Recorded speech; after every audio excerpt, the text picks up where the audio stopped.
My pick of the games from round 5 of the Candidates tournament is Giri against Fabiano Caruana. This was a really tense game, so stick around, it's good fun. Don't forget to like, comment, share and subscribe, and do consider supporting us via PayPal or patreon.com and check out the rewards. So here we go. Giri with the white pieces. Now, they last played actually in the Tata Steel tournament in January, and Giri also had white. In that game, Fabiano played a Nimzo and suffered and had to fight hard to make a draw. Today, Caruana repeated his Slav defense that he'd played against Ding unsuccessfully. And instead of knight c3, as Ding played, e3 from Giri, solid, protecting that pawn on c4. So bishop f5, yeah, bring the bishop out before just setting up that pawn chain. So it's on a more active square, and now Giri chases down that bishop. Now before dropping it back to g6, Caruana just nudges it to e4 first. That provokes f3, and then the bishop goes back to g6. The point of this is that if white's king castles on the king side, then that e3 point can be a little bit weak. But Giri had something far more aggressive in mind. So first of all, he exchanged off knight for bishop, and generally this pawn clump is actually quite nice for black. That's a good defensive formation, but also sometimes you can use the semi-open file. Nevertheless, white has two bishops. Now, queen b3 is the most popular move here, but queen c2 played, and that seemed to throw Caruana a little bit. He thought for 10 minutes here. That's not his usual style. He likes to bash out his moves. He knows his openings extremely well, generally. And here he played knight d7. Now, previously we've seen a6 here, but, well, knight d7 is very reasonable. And here is Giri's idea. He castles queenside, so obviously this is very aggressive. If black's king goes to the king side, then basically he's all set for a pawn storm. And then we've even got something to bite on with this pawn on g6. So previously we've seen here, for example, queen c7. Let me just go down this very quickly and just show you the kind of strategy that black can play. And now a6, typical Slav or queen's pawn openings that you get in b5. It claims a bit of space, but basically the idea is the pawn on a6 protects b5, and then you're ready to break with c5. So that would be pretty standard. But instead, Caruana played a very ambitious move. He played knight b6. I think it's really interesting. Both players really going for it in this game. So knight b6 obviously provokes the c pawn into action. You don't want to take here because that would open up a c5. So c5 is obviously a good reaction, and the knight goes back. Now there are pros and cons to black's little shuffle here. One advantage is that the pawn has been tempted forward, and that allows black to break open with b6. The disadvantage, of course, is that black has lost a lot of time. And, well, first Giri played king b1. Okay, all very sensible. Let's just tuck the king away. King wants to be in the corner, but also let's just see what black is up to here before we commit. And here, well, I was surprised that Caruana didn't play b6, actually. But instead, he played queen b8. Now, maybe this is just a bit too sophisticated. because Giri just ploughed on the king side. So Black's big problem here is, what is he going to do with the king? White is ready simply to claim loads of space and perhaps break things open. I mean, certainly if Black castles kingside. Now, the obvious move here is b6. I mean, I was really surprised that Caruana did not play this. Now, I was watching Magnus Carlsen comment on this game, and he thought that White was just fine after knight a4. So the point of knight a4 is to keep the queen side closed. So obviously if b5, then knight just comes back, and that's no problem for White. The files are closed. But Black should take here. But he seemed to think that White would be fine having, I mean, it's still pretty closed on the king side, but you know, I like Black's central pawns here, and in fact knight h5 is a bit annoying for White because this knight can hop in here, and actually that pawn could be en prise. So that seems to be the way for Black to go. But instead of b6, Caruana, after quite a big think, 20 minutes, played g5. Exploiting this pin, well, if the queens were off the board, I'd say, yeah, of course, this looks positionally very sound. Why not? But actually, you know, this is the side of the board where White really wants to play. White is happy that things are opening. Well, Giri just nudged the bishop back to protect this pawn. Looks fine. Now g4. Again, from a positional point of view, absolutely fine. But, well, Giri just played in a very straightforward way. He wants to open up the position. Okay, some pawn exchanges here. Finally, b6 is played. Giri exchanged pawns on d5. Now you'll notice the e-file opens and the king is at the end of it. That is very, very dangerous for Black. But that king does not have a safe option here. It's hardly likely to go to the queen side. King side, the files are open here. The middle, well, you can't contemplate staying in the middle. So Giri exchanged pawns. And now he started, well, he just kept his kingside initiative rolling.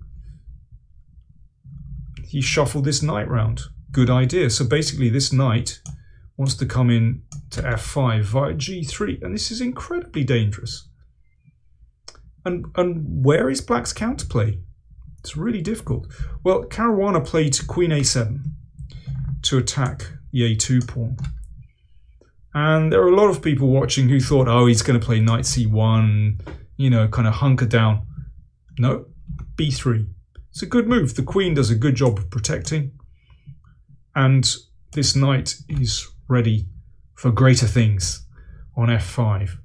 So Caruana had to take measures. So this is about controlling these squares and making sure that knight doesn't get too far. So g6. So basically the knight, yeah, it's going to exchange this one off. The pawn obviously covers f5. But it's important that the knight went to h5 because otherwise White could certainly push on with h5, even a pawn sack, just to open up lines. So Giri exchanged knights and carried on. He just needs to open lines. So this rook is not going to last too long on h5, and then he wants to push and open things up. Now this is already a desperate situation for Black, because where is the counterplay coming? Caruana put the king on f8. Fine, it's got to step away from the e-file. Bishop e2, knocking back the rook. Now here is the first kind of critical moment in the game where it seemed possible for White just to push on. So here, pawn to f5, why not? It's hard to say what Giri didn't like here. I mean, black could play g5. Probably he wasn't comfortable with g5. And there's this pin. Now, white can give up a pawn. Remember, there's a pin here. And, you know, maybe preparing to put the rook here. This bishop will find a square. And maybe that pawn will be collected by shuffling the rook across, or maybe, yeah, maybe that, or maybe rook h2 and rook h1. But there's no need to play like that. But it is possible. You could break with f5. Instead, Giri played bishop d3. That's more his style. He wants to make sure kind of everything is just right before he pushes on. Okay, good. Nothing wrong with bishop d3 at all. c5. Now, it's not clear whether this is a very good move. I mean, it starts to open things up. But that's dangerous when, dare I say it, if you've got the PowerPlayChess bingo card ready, when the rooks are split and the king is splitting them, the king is in the middle. So opening up the position, which loosens d5, loosens the position, weakens d5. How wise is that? Looks dubious. And maybe instead just knight f6. But this, I mean, this is not a good position for black. But c5 played. And bishop c3 looks like a good response. Pressure on this diagonal. But, I mean, there are ways for black to play this. Again, referring back to Magnus Carlsen's commentary during the game, and it's fascinating to hear his view. The computer move here is c4. Giving up a pawn. But it's possible that this knight will find a decent square. White can keep breaking on. But black does get counterplay here. Just enough. Still better for white, but now it's getting tricky, basically. Now that that knight has found a square and potential to hop in here. I mean, Magnus thought this was still better for white, but it is tricky. So c4 was definitely an option. But Caruana took on d4. Now, to my eyes, this is a very human move, because after this exchange, you play bishop f6. When your opponent has the bishop pair, generally you want to exchange off the bishops. One of those bishops, just trade it off. And that's what he did. So from a purely positional viewpoint, that has to be correct. But white's attack rolls on after this. Now it's getting really serious, because now the F file is open. The G file is open. This is very dangerous. And again, where is black's counterplay here? B5 played by Caruana. Now this looks kind of hopelessly slow, but there is a point to it. I mean, it's actually a very, very clever move, because it does open up this diagonal for the queen.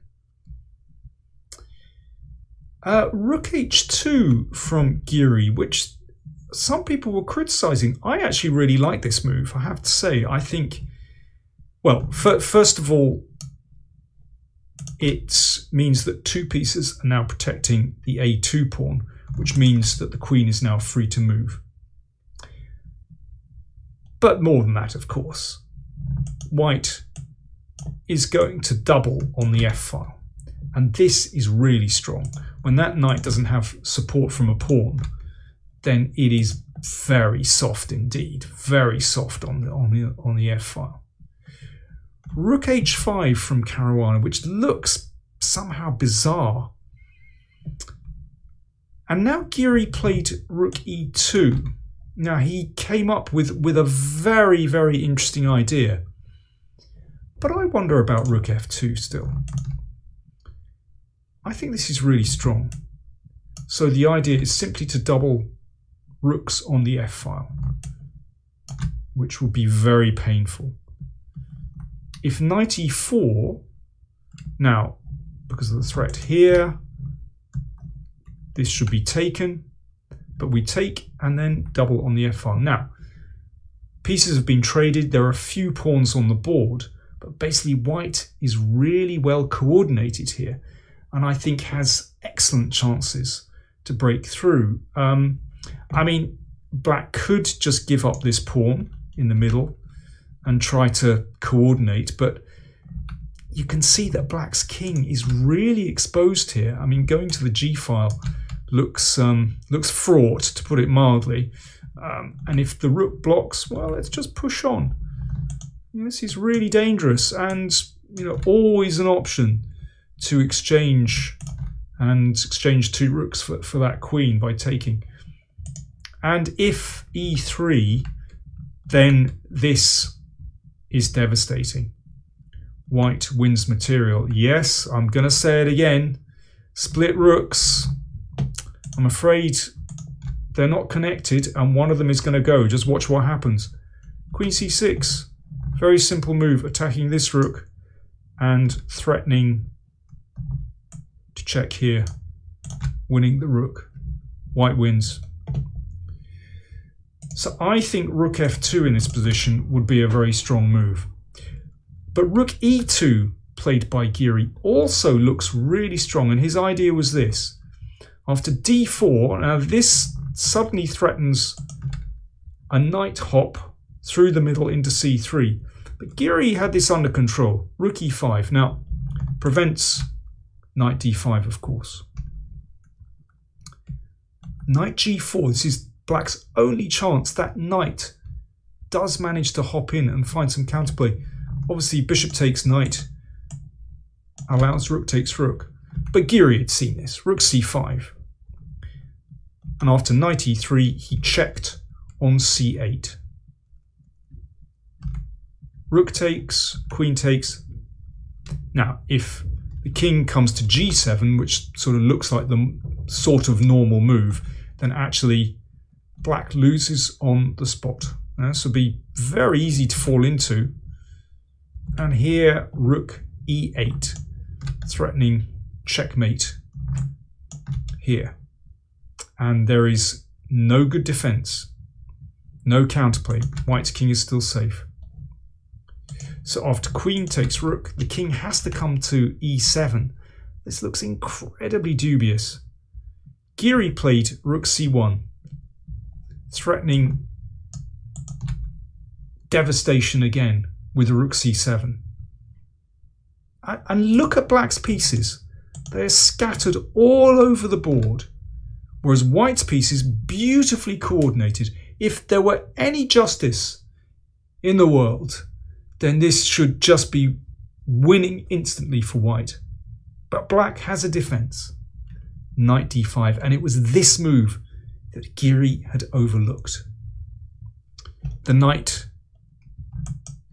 not only covers the c7 square, preventing rook c7, but also threatens to hop in with knight c3. If king b2, then d3, and this gives black just enough counterplay. That queen can come into d4, and if rook check, then king f6, and black gets away with it, basically. Incredible, incredible.